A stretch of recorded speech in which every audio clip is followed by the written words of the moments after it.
नमस्ते, मैं हूं doctor Snehal Patel, consulting physician, diabetologist और आपका शुगर मित्र। आज हम शरीर के अंदर जाकर समझेंगे कि डायबिटीज शुरू कैसे होती है। तो चलिए शरीर के अंदर चलते हैं। ये सिर्फ शुगर की बीमारी नहीं है, बल्कि पूरे शरीर की कहानी है। कहानी शुरू हमारी रोजमर्रा की आदतों से। जब हम बार बार अधिक कैलोरी, मीठा और रिफाइंड कार्बोहाइड्रेट खाते हैं तो शरीर में ग्लूकोज की मात्रा बढ़ने लगती है। खाना खाने के बाद ग्लूकोज खून में आता है। इस ग्लूकोज को सेल्स के अंदर पहुंचाना इंसुलिन का काम है। आइए देखते हैं कैसे। ये है हमारा पैंक्रियास।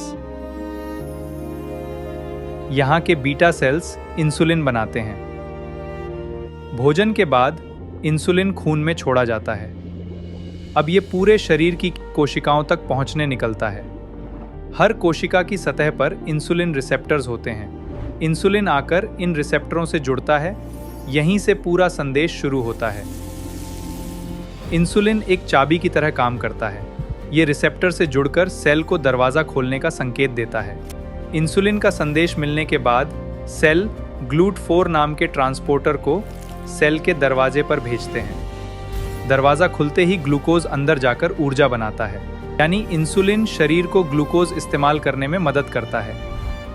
समस्या तब शुरू होती है जब सेल्स इंसुलिन के संकेत को कम सुनने लगते हैं। इसे इंसुलिन रेजिस्टेंस कहते हैं। अब इंसुलिन मौजूद होने के बावजूद उसका असर कम होने लगता है। शरीर इस समस्या की भरपाई करने की कोशिश करता है।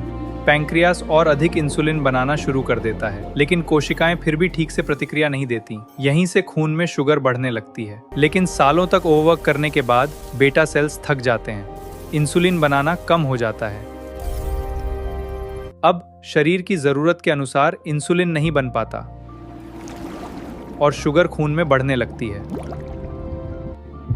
शुरुआत में ये प्री डायबिटीज के रूप में दिखाई देता है। इस चरण में अक्सर कोई लक्षण नहीं होते। धीरे धीरे शुगर और बढ़ती जाती है और टाइप 2 डायबिटीज सामने आ जाती है। डायबिटीज की वजह सिर्फ मीठा खाना नहीं है। कई अलग अलग कारण मिलकर इंसुलिन रेजिस्टेंस पैदा करते हैं। डायबिटीज अचानक नहीं होती। वजन बढ़ना, पेट की चर्बी और इंसुलिन रेजिस्टेंस धीरे धीरे हमें डायबिटीज की ओर ले जाते हैं।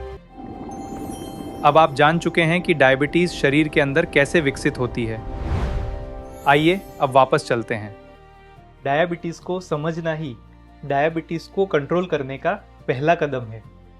तो चलिए मिलकर डायबिटीज को कंट्रोल करते हैं।